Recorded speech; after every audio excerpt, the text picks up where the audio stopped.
तो hello and welcome to today's live lecture. तो जैसा कि कल हम थ्योरेटिकल पार्ट कंप्लीट कर चुके हैं और आज हम यहाँ पे पढ़ने जा रहे हैं न्यूमेरिकल्स एक्सरसाइज के क्वेश्चन सॉल्व करेंगे हम। मोस्टली हम अनसॉल्व्ड सेक्शन पे ज़्यादा फोकस करने वाले हैं क्योंकि सॉल्व्ड सेक्शन ऑलरेडी सॉल्व्ड है तुम्हारी टेक्स्ट बुक में। उसको आप एक बार देख लेना, कुछ डाउट रहेगा तो पूछ सकते हो। तो जो न्यू स्टूडेंट है मैं उनको मेरा इंट्रोडक्शन दे देता हूँ। My name is Abdullah Momin, my qualification is MSc BEd और मैं पिछले 7 साल से आप जैसे स्टूडेंट्स क्लास 11th और क्लास 12 को फिज़िक्स पढ़ाता हूँ। और यहाँ इस ग्रुप में डेली 4 बजे लाइव लेक्चर होता है और हम स्टार्ट कर चुके हैं और हम पढ़ रहे हैं dual nature of radiation and matter. अब यहाँ पे एक गुड न्यूज़ है तुम्हारे लिए, वो पहले शेयर कर देते हैं, उसके बाद हम लेक्चर स्टार्ट करेंगे। तो वो गुड न्यूज़ क्या है कि इस प्लेटफॉर्म पे आपके लिए एक पावर सेशन रखा गया है और ये पावर सेशन कब होने वाला है? सैटरडे संडे को होगा, जिसकी नोटिफिकेशन आपको आ जाएगी ऐप वगैरह से। जैसे लाइव लेक्चर की नोटिफिकेशन आती है वैसे ही ग्रुप पे नोटिफिकेशन आ जाएगा कि टाइम टेबल क्या होगा। तो सैटरडे संडे को ये पावर सेशन होने वाला है और ये पावर सेशन में क्या पढ़ेंगे हम या इससे स्टूडेंट्स को क्या फ़ायदा होगा। तो 30 डेज, अभी तुमको भी पता है कि एग्ज़ाम को बहुत कम दिन रह गया है। तो 30 डेज में कैसे आपको पढ़ाई कंप्लीट करना है या पूरा 100% कैसे स्कोर कर सकते हो, टाइम कैसे मैनेज करना है, क्या पढ़ना है और क्या छोड़ना है, ये भी बताया जाएगा।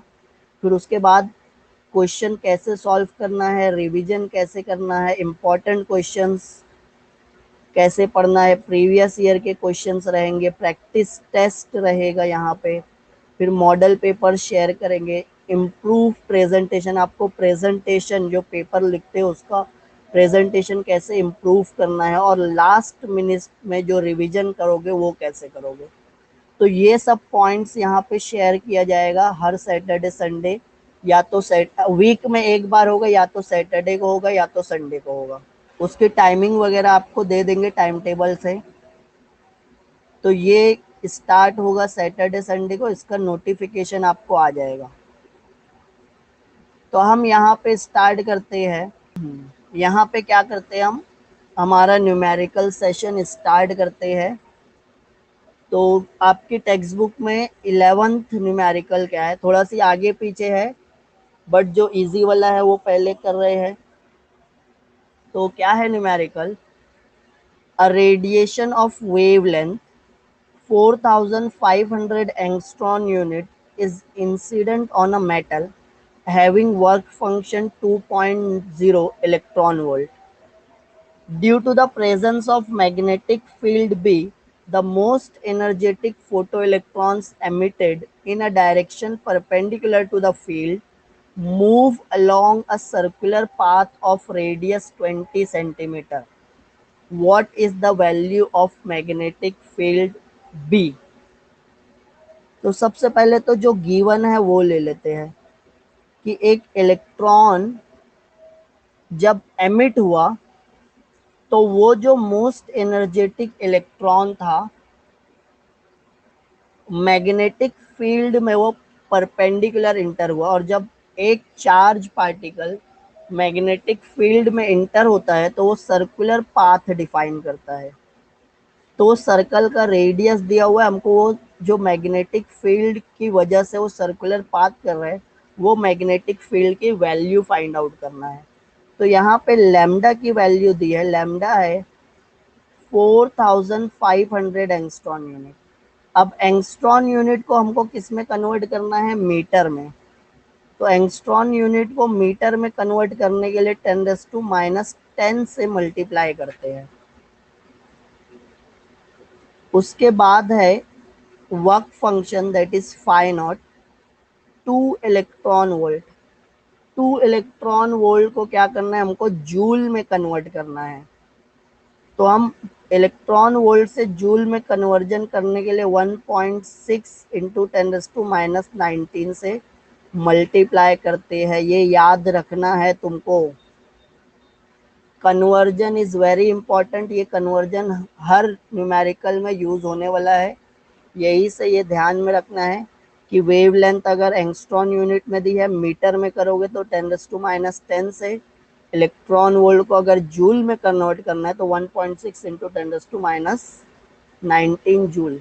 रेडियस दिया है जो सर्कुलर पाथ है उसका 20 सेंटीमीटर, तो इसको हम 20 इंटू 10⁻2 मीटर लिख सकते हैं या 0.2 मीटर लिख सकते हैं। हमको फाइंड आउट क्या करना है, हमको फाइंड आउट करना है मैग्नेटिक फील्ड की value, magnetic field B find out करना है। तो हम यहाँ पे कुछ फॉर्मूला यूज करने वाले हैं। कौन कौन सा फॉर्मूला यूज करेंगे? E is equal to h c upon lambda minus phi naught. ये एक फॉर्मूला जो हम देखे हैं वो यूज करने वाले हैं। सेकंड फॉर्मूला जो यूज करेंगे वो आप magnetic effect of an electric current में पढ़ने वाले हो कि रेडियस जो है सर्कुलर पाथ का वो m v upon q B. ये फॉर्मूला हम चैप्टर नंबर 12 में डिराइव करेंगे। उसके बाद एक फॉर्मूला और है मोमेंटम का, that is mass into velocity, और आप इसको 2me इससे भी कैलकुलेट करते हैं। तो फर्स्ट फॉर्मूला यूज करते हैं, फ्रॉम फर्स्ट फॉर्मूला हम E फाइंड आउट कर लेते हैं। तो जब मैं E कैलकुलेट करूंगा तो E के लिए H की वैल्यू कांस्टेंट होती है 6.63 इंटू 10⁻34। C की value 3 into 10⁸ divided by lambda की value 4500 into 10⁻10 minus phi naught की वैल्यू 2 इंटू 1.6 हो गया 3.2 इंटू 10⁻19। अब यहाँ पे देखते हैं ये -34 जो है प्लस 8, -34 प्लस 8 -26 हो जाएगा, -10 ऊपर आएगा +26 हो जाएगा। तो ये +26 में 10 ऐड करोगे, -26 में 10 ऐड करोगे तो आपको क्या मिलने वाला है? -16। तो जब मैं सब 10 की पावर सॉल्व कर लिया, ये और ये, तो अब मेरे को क्या मिल रहा है? -16। तो E is equal to 6.63 into 3 divided by 4500 into 10 की पावर -16। अब ये 4500 को मैं क्या लिख सकता हूँ? 4.5 लिख सकते हैं ना, इंटू 10⁻3। 10⁻3 ऊपर आएगा -3 हो जाएगा -19। तो 6.63 इंटू 3 अपॉन 4.5 इंटू 10⁻19 माइनस, यहाँ पे भी कुछ माइनस में था, 33.2 इंटू 10⁻19 था। ये ऐसे ही लिखेंगे 3.2 इंटू 10⁻19। -19 और -19 कॉमन है। हाँ, ई टोटल एनर्जी है, ई टोटल एनर्जी है, काइनेटिक एनर्जी नहीं है। 1.5 के टेबल में 2 और ये 3 पे आता है। 6.63 को 2 से करोगे मल्टीप्लाई तो ये हो जाएगा 6, ये हो जाएगा 12 और ये हो जाएगा 13.26 अपॉन 3 इंटू 10⁻9 माइनस 3.2 इंटू 10⁻9। 3 1 ज़ा 3, 3 4 ज़ा 12, 3 4 ज़ा 12, तो ये हो जाता है 4.42 into 10⁻9 minus 3.2 into 10⁻19। -19 common, 4.42 minus 3.2 क्या होने वाला है, आंसर क्या आएगा इसका, 1.22 इंटू 10⁻19 जूल। क्या नहीं समझा रेशमा को? देखो ये वेवलेंथ की लाइट इंसिडेंट किए एक मेटल पे, वो मेटल का वर्क फंक्शन था 2, तो वो इलेक्ट्रॉन एमिट किया, और जो मोस्ट एनर्जेटिक इलेक्ट्रॉन था वो एक मैग्नेटिक फील्ड में परपेंडिकुलर इंटर हो गया। तो जब एक इलेक्ट्रॉन या चार्ज पार्टिकल मैग्नेटिक फील्ड में जाएगा तो वो फोर्स एक्सपीरियंस करता है, और यहाँ पे वो फोर्स की वजह से क्या होगा, फर्स्ट फॉर्मूला कैसे है इसका डेरिवेशन देखे है ना, चैप्टर में जब थ्योरी पढ़ा रहे थे इसका डेरिवेशन देखे थे कि E is equal to phi naught plus K E max. तो ये E आ गया यहाँ पे, E को हम क्या लिख सकते हैं, एच न्यू। एच न्यू मतलब एच सी अपॉन लैम्डा। तो ये है आपका, ये आपकी काइनेटिक एनर्जी है, इसको ई के लिख लेते हैं। ये आपकी टोटल एनर्जी है एच सी अपॉन लैम्डा, ये आपका फाई नॉट है वर्क फंक्शन। अभी समझा? हाँ हाँ हाँ, काइनेटिक एनर्जी है ये। Yes yes. आर, अब ये दूसरा फॉर्मूला, तो ये फॉर्मूला याद रखो, ये एक चैप्टर हम पढ़ेंगे जब magnetic effect of electric current, तो वहां पे ये डिराइव करेंगे। वहां पे मैग्नेटिक फील्ड में जब कोई पार्टिकल मूव होता है तो वो कुछ फोर्स एक्सपीरियंस करता है, ये फॉर्मूला वहां से आया है आर का। और ये फॉर्मूला एक्चुअल में कैसे आया है वो मैं बताता हूँ।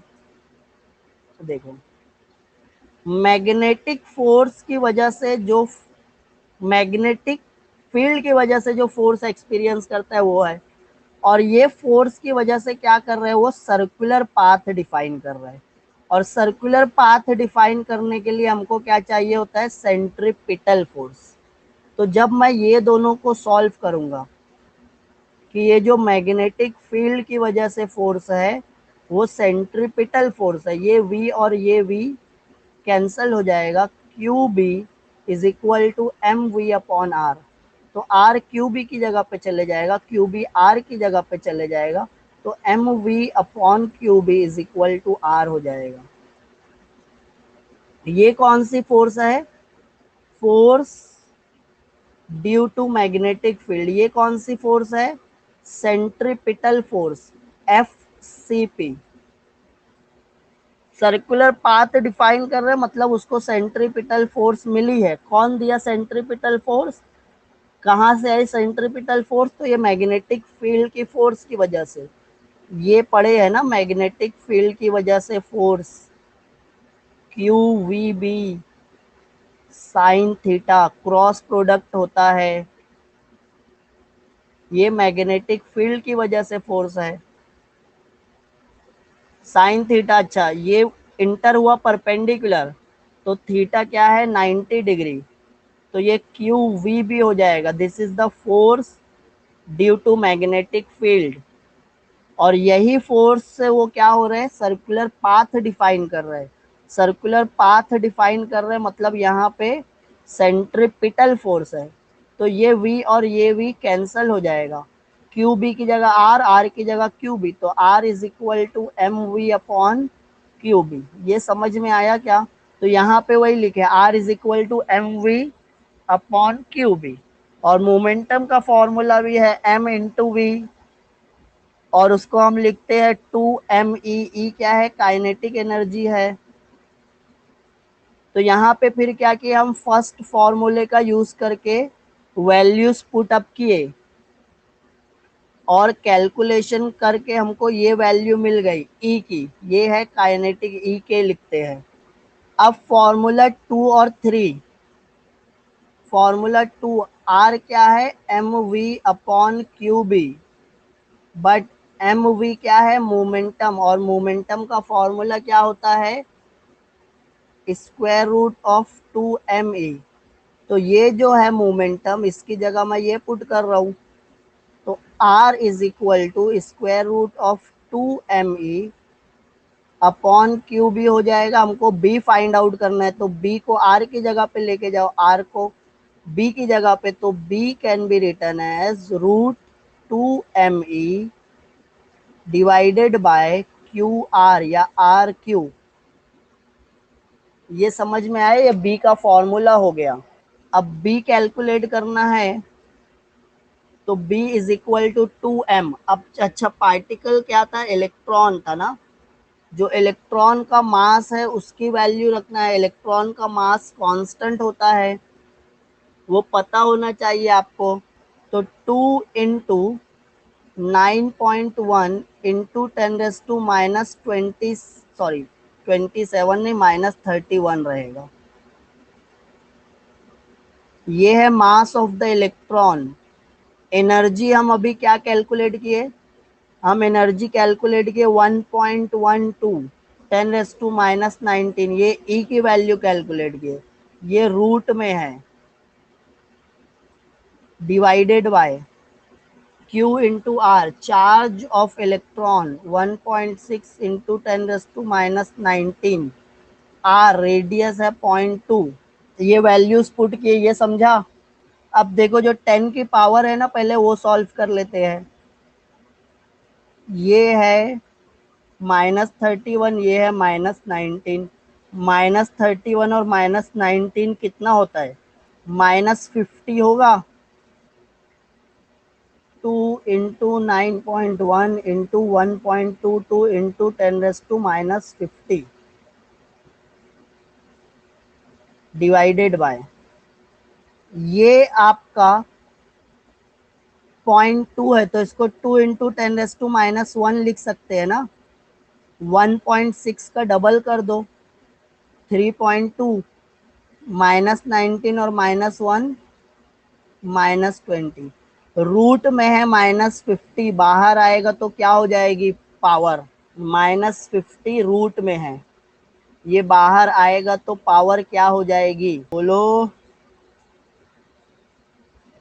-25 होगी। नीचे वाला 0.2 था, 0.2 को 2 × 10⁻⁻1 लिख सकते हैं ना। 0.2 को हम 2 × 10⁻⁻1 लिखे, तो ये जो 1.6 और 2 है, ये 3.2 हो गया, -1 और -19 -20 हो गया। अब बाकी ये मल्टीप्लाई करना है, ये 10⁻⁻20 ऊपर जाएगा +20, -25 +20 10⁻⁻5।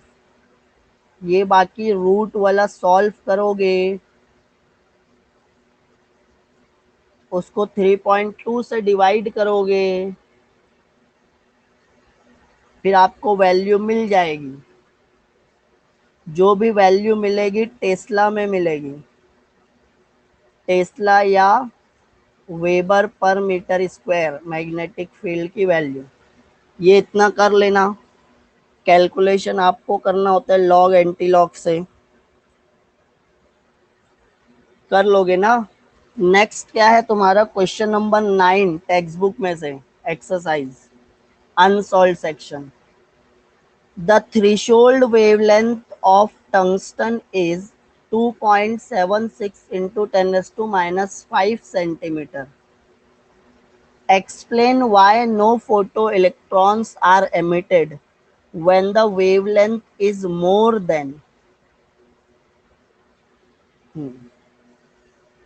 और फिर सेकंड क्या फाइंड आउट करना है, what will be the maximum kinetic energy of electron ejected in each of the following cases if ultraviolet radiation of wavelength lambda and radiation of frequency is made incident on the tungsten। देखो क्या दिया है, threshold wavelength दिया है, हम threshold frequency पढ़े हैं, ये गिवन क्या है, थ्रेशोल्ड वेवलेंथ। थ्रेशोल्ड वेवलेंथ कितना दिया है,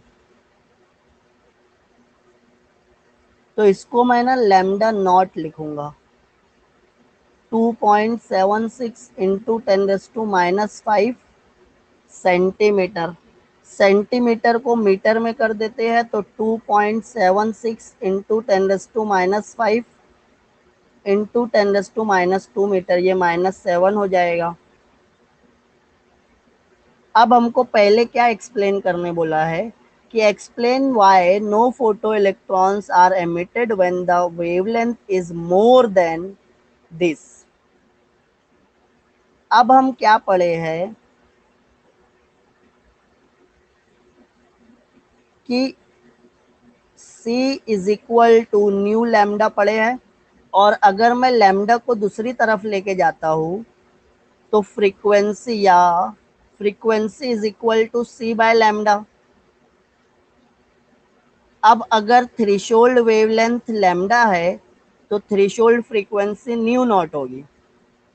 अगर मैं लैम्डा वेवलेंथ इंक्रीज करता हूं तो फ्रीक्वेंसी क्या होती है? अगर मैं वेवलेंथ इंक्रीज करूंगा तो फ्रीक्वेंसी क्या होने वाली है? डिक्रीज होगी। Since wavelength increases, then the frequency decreases। Wavelength increase करने पे क्या होता है? फ्रीक्वेंसी डिक्रीज होती है। एंड इफ इट इज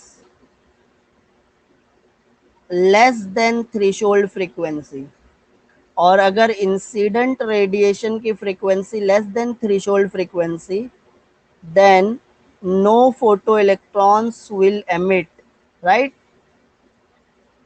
तो यही है रीजन कि अगर मैं वेवलेंथ इंक्रीज कर रहा हूँ मतलब मैं फ्रीक्वेंसी क्या कर रहा हूँ? डिक्रीज कर रहा हूँ। और फ्रीक्वेंसी डिक्रीज हो जाएगी तो वो थ्रेशोल्ड फ्रीक्वेंसी से कम हो जाएगी, और अगर थ्रेशोल्ड फ्रीक्वेंसी से कम हो गई तो फोटो इलेक्ट्रॉन्स एमिट नहीं होंगे।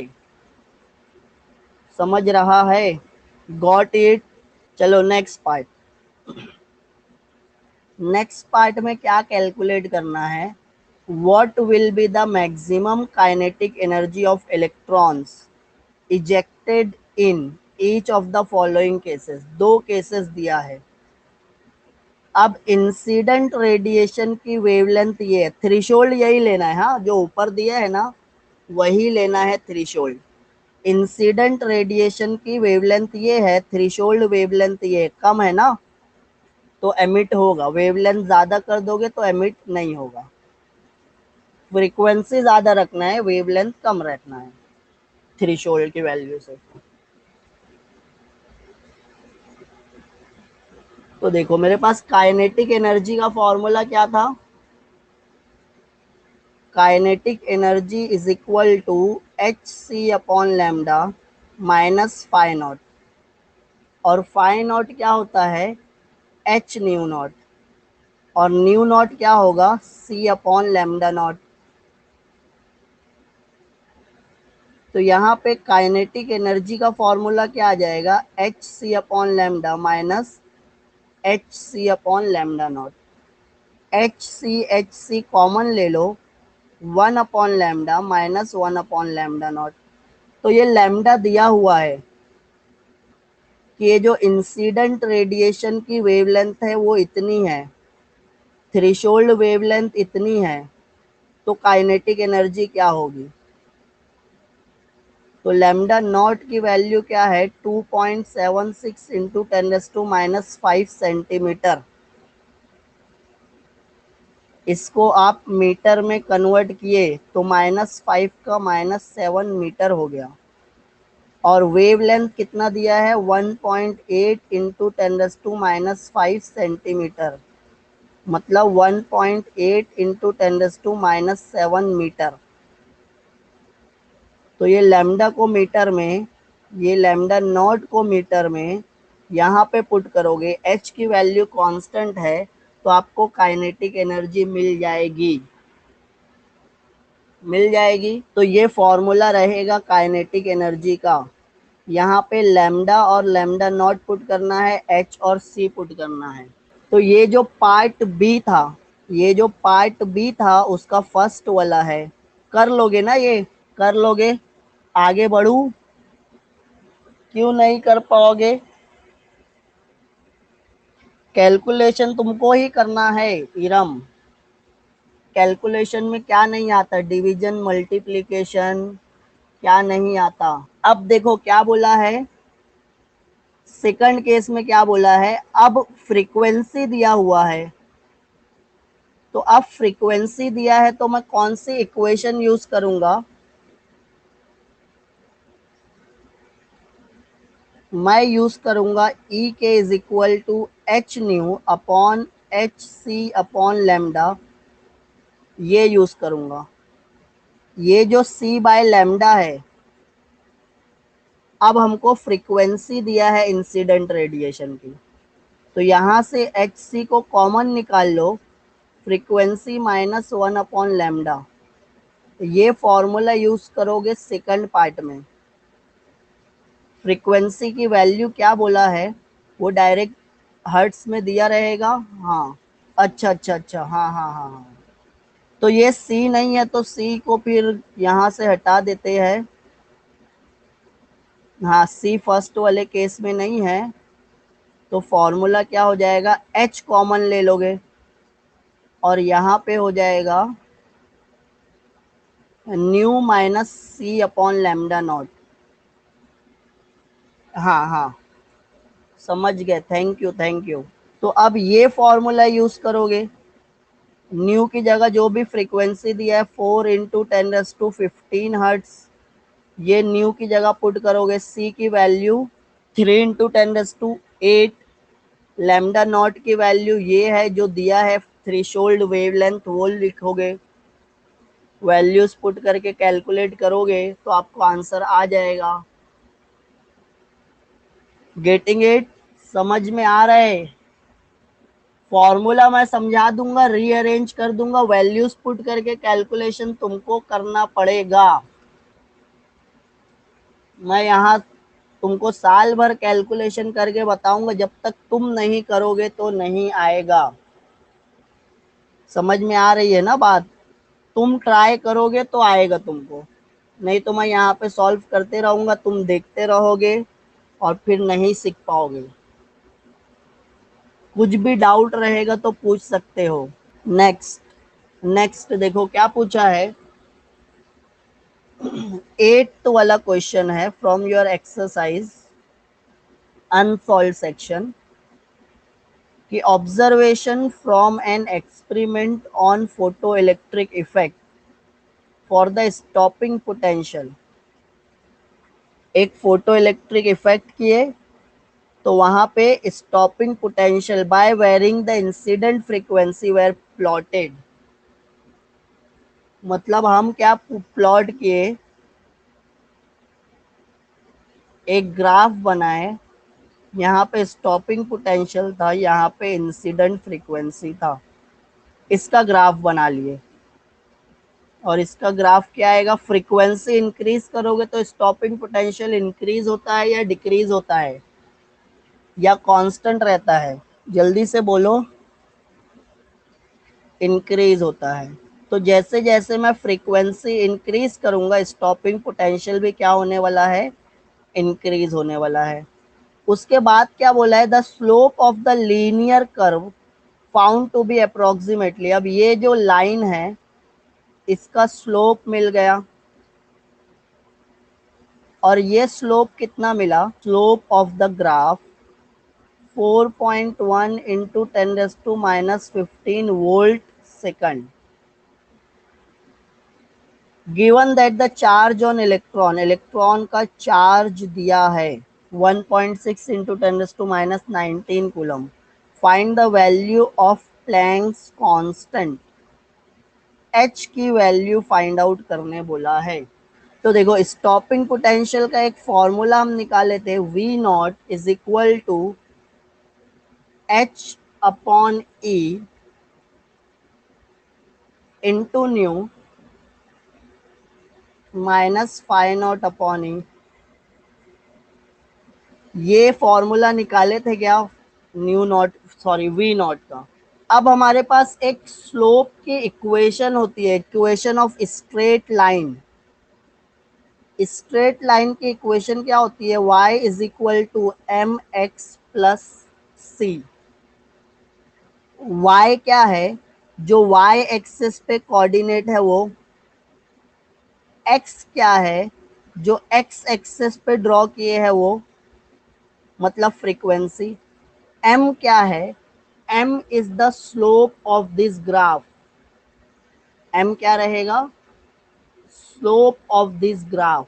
और c क्या है? कांस्टेंट। तो जब ये दोनों को कंपेयर करोगे तो स्लोप इज इक्वल टू क्या आता है? h by E. बट वो बोल रहा है कि स्लोप कितना आया है, तो h by E is equal to this. समझ में आ रहा है? हाँ, तो स्लोप का फॉर्मूला है h बाय ई। ये दोनों इक्वेशन को जब आप कंपेयर किए इक्वेशन वन को स्ट्रेट लाइन के इक्वेशन से, तो हम बोल रहे हैं स्लोप की जगह m की जगह क्या है? h by E. तो slope is equal to h by E. m क्या है? स्लोप है। और स्लोप की वैल्यू दी हुई है। स्लोप की वैल्यू कितनी है? तो h can be written as e into m, मतलब e इंटू स्लोप। इससे h आ जाएगा। e क्या है? 1.6 इंटू 10⁻⁹। स्लोप क्या है? 4.1 इंटू 10⁻⁻15। आप सॉल्व करोगे तो h की वैल्यू आ जाएगी। -19 -15 हो जाएगा -34। और ये दोनों का सिंपल मल्टीप्लिकेशन करना है। 6.56 10⁻34 जूल सेकंड। तो ये आपका स्लोप आ जाएगा। Getting it? एक next, photo current recorded in the microammeter in an experimental setup of photoelectric effect vanishes when the retarding potential is more than 0.8 volt if the wavelength of incident radiation is this. If the source of incident radiation is changed, the stopping potential turns out to be 1.2 volt. Find the work function of the cathode material and the wavelength of the second source. Question समझ में आया क्या क्या बोला है? थोड़ा थोड़ा देखो। एक फोटो सेंसिटिव मटेरियल है, हाँ मैं बता रहा हूँ, एकदम ध्यान से देखना। ये फोटो सेंसिटिव मटेरियल है। इसमें क्या किए, एक सोर्स था S1, S1 से लाइट इंसिडेंट किए। तो यहां से जो वेवलेंथ आ रही थी वो थी λ1। और जो इलेक्ट्रॉन एमिट हो रहा था उसको स्टॉप करने के लिए स्टॉपिंग पोटेंशियल कौन सा, कितना अप्लाई करना पड़ा? 0.8 वोल्ट। क्योंकि स्टॉपिंग पोटेंशियल फ्रीक्वेंसी और वेवलेंथ पे डिपेंड होता है। तो जब सोर्स 1 था, λ1 था और V01 था। सोर्स 1 का लैम्डा कितना था? 4950 एंगस्ट्रॉन यूनिट। और उसको रोकने के लिए कितना करंट अप्लाई करना पड़ा? सॉरी, कितना स्टॉपिंग पोटेंशियल? 0.8 वोल्ट। अब क्या किए हैं, सोर्स को चेंज किए हैं। अब मैं S1 नहीं यूज कर रहा हूं, अब मैं यहां पे दूसरा सोर्स लगा दिया S2। अब S2 से रे आई, तो जो भी उसकी वेवलेंथ थी या फ्रीक्वेंसी थी वो λ2 हो गई। और ये इलेक्ट्रॉन को अब स्टॉप कितने वोल्ट पे हो रहा है? 1 पॉइंट, तो V02 क्या है? 1.2 वोल्ट है।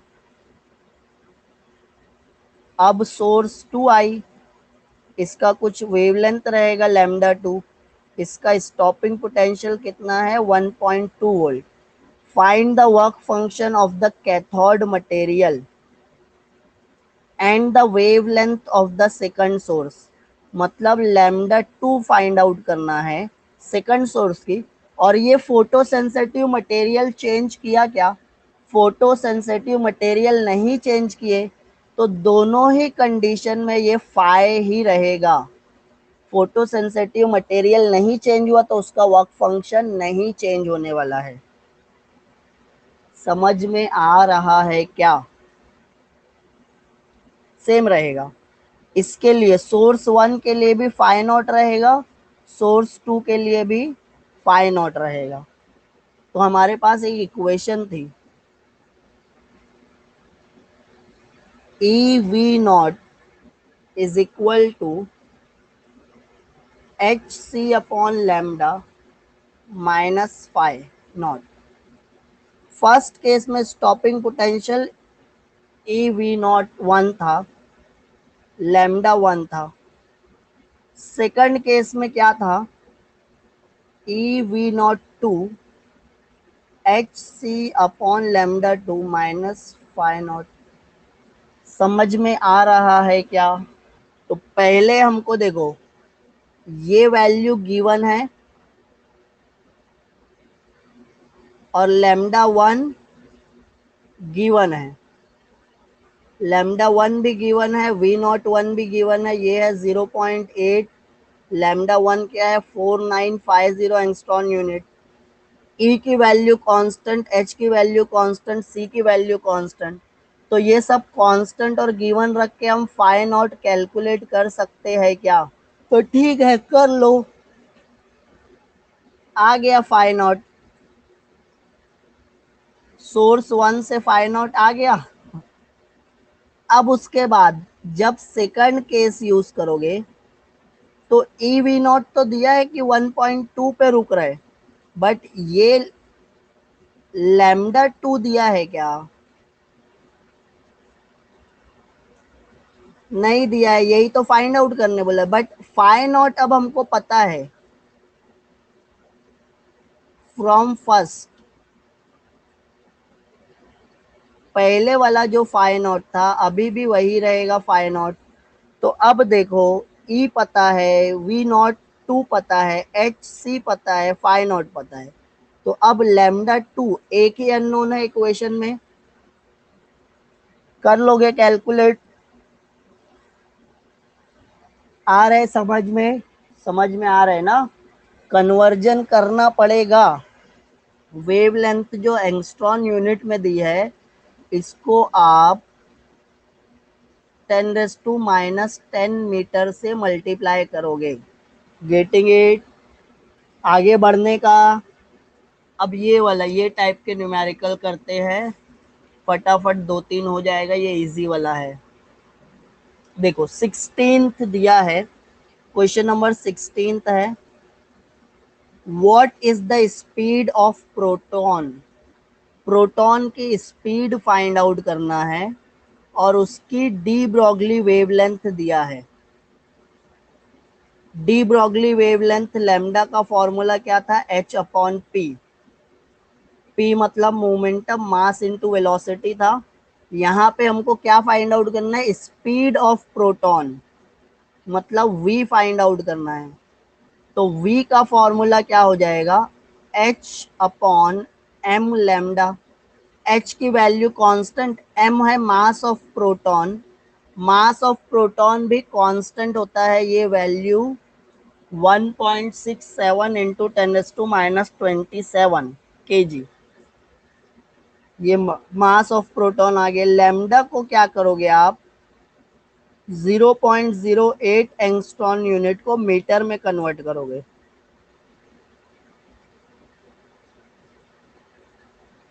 एंगस्ट्रॉन यूनिट को मीटर में कन्वर्ट कर लिए, पुट कर दोगे, कैलकुलेट करोगे, वी की वैल्यू आ जाएगी। वी की वैल्यू जो भी आएगी वो मीटर पर सेकंड में आएगी। Got it?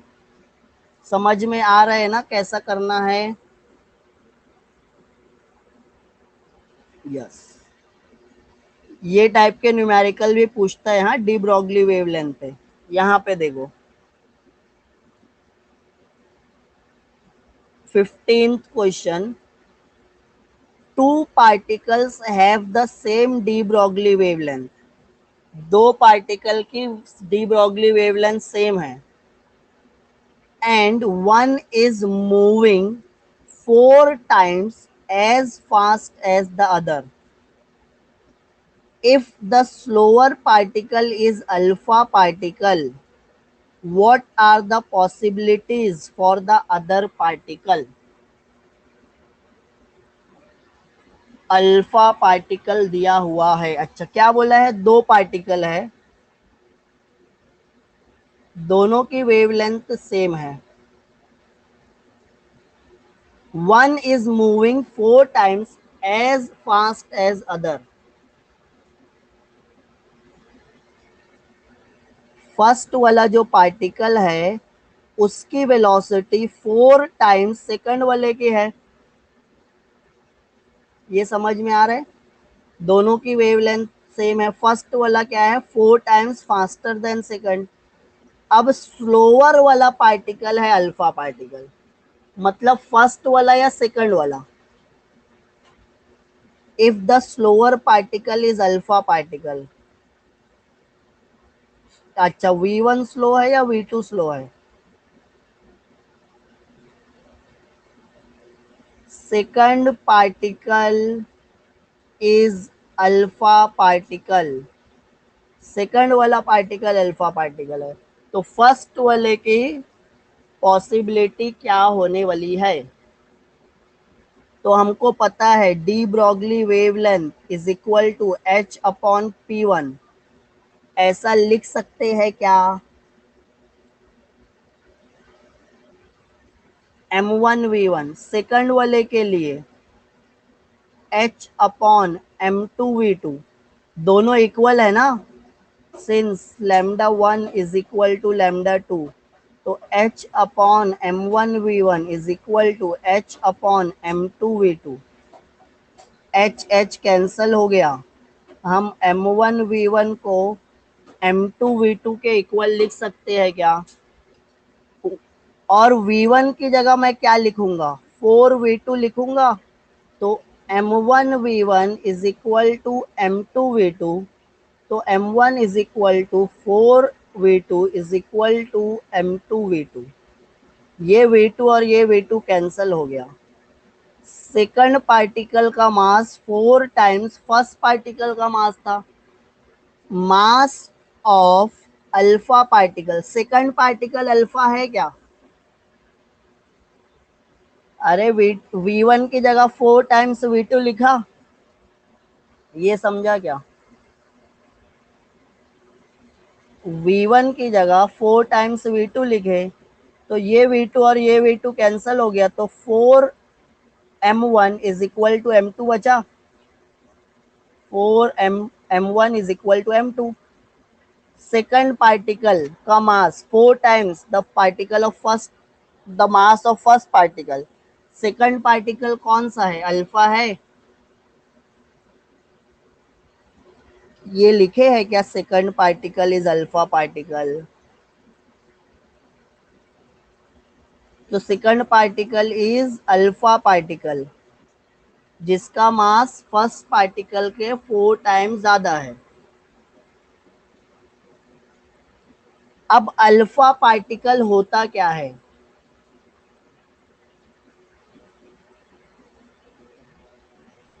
What is alpha particle?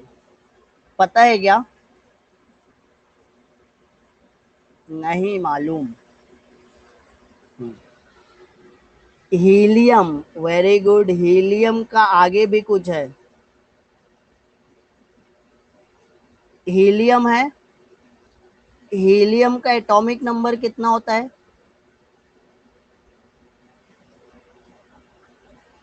Helium में कितने इलेक्ट्रॉन्स रहेंगे? ये एक इलेक्ट्रॉन और ये दूसरा। हाँ, तो जो ये दोनों इलेक्ट्रॉन को निकाल लो, ये दोनों इलेक्ट्रॉन को निकाल लो, तो जो बचेगा उसको हम अल्फा पार्टिकल बोलेंगे। Helium atom with both electrons omitted, ये होता है अल्फा पार्टिकल। अल्फा पार्टिकल मतलब हीलियम का न्यूक्लियस। ये दोनों इलेक्ट्रॉन निकाल लिए, तो जितने इलेक्ट्रॉन थे उतने प्रोटॉन है क्या अंदर? मतलब अल्फा पार्टिकल में 2 प्रोटॉन है और 2 न्यूट्रॉन भी होंगे। ये 4 दिया है ना, तो प्रोटॉन और न्यूट्रॉन का मास ऑलमोस्ट सेम होता है। तो अल्फा पार्टिकल में 4 4 टाइम्स मास ऑफ प्रोटॉन है या 4 टाइम्स मास ऑफ न्यूट्रॉन है क्या? 4 पार्टिकल है ना, तो या तो 4 टाइम्स मास ऑफ प्रोटॉन लिख सकते हैं या तो 4 टाइम्स मास ऑफ न्यूट्रॉन लिख सकते हैं। तो हम क्या बोलेंगे, जो फर्स्ट पार्टिकल है वो या तो प्रोटॉन है या तो न्यूट्रॉन है। The first particle is either proton और न्यूट्रॉन। Getting it? समझ में आ रहा है? Next 17th numerical.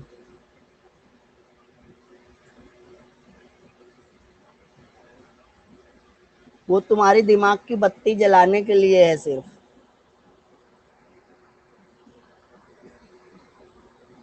ये साल पेपर बहुत इजी आने वाला है, पता है क्या तुम लोग को? चलो next. In nuclear reactors neutrons travel with the energy of, find there speed and wavelength. इतनी एनर्जी से ट्रैवल कर रहे हैं, न्यूट्रॉन ट्रैवल कर रहे हैं ना, तो न्यूट्रॉन का मास होता है 1.67 इंटू 10⁻⁻27 kg। एनर्जी का कुछ फॉर्मूला, हमको क्या फाइंड आउट करना है, स्पीड और वेवलेंथ। तो पहले मैं स्पीड फाइंड आउट कर लूंगा, फिर वेवलेंथ फाइंड आउट करूंगा।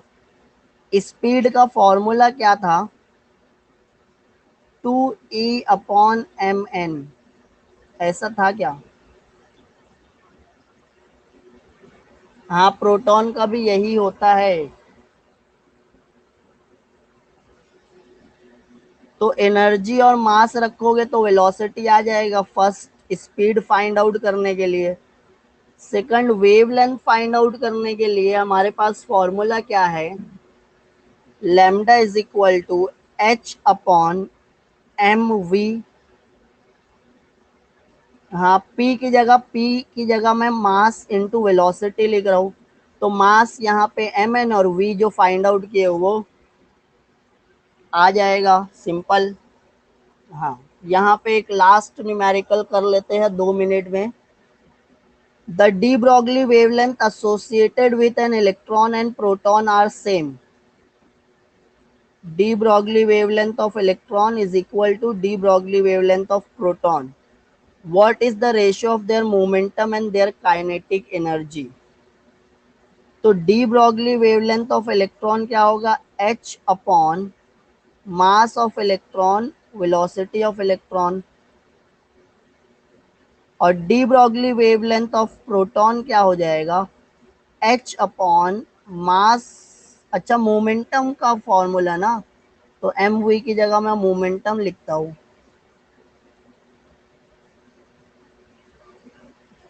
Momentum of electron and momentum of proton. तो क्या होगा, h upon p e is equal to h upon p p. h cancel, p e upon p p. तो p e upon p p ratio क्या आएगा, 1:1 आएगा क्या? अरे भैया, हाँ ये समझ में नहीं आया।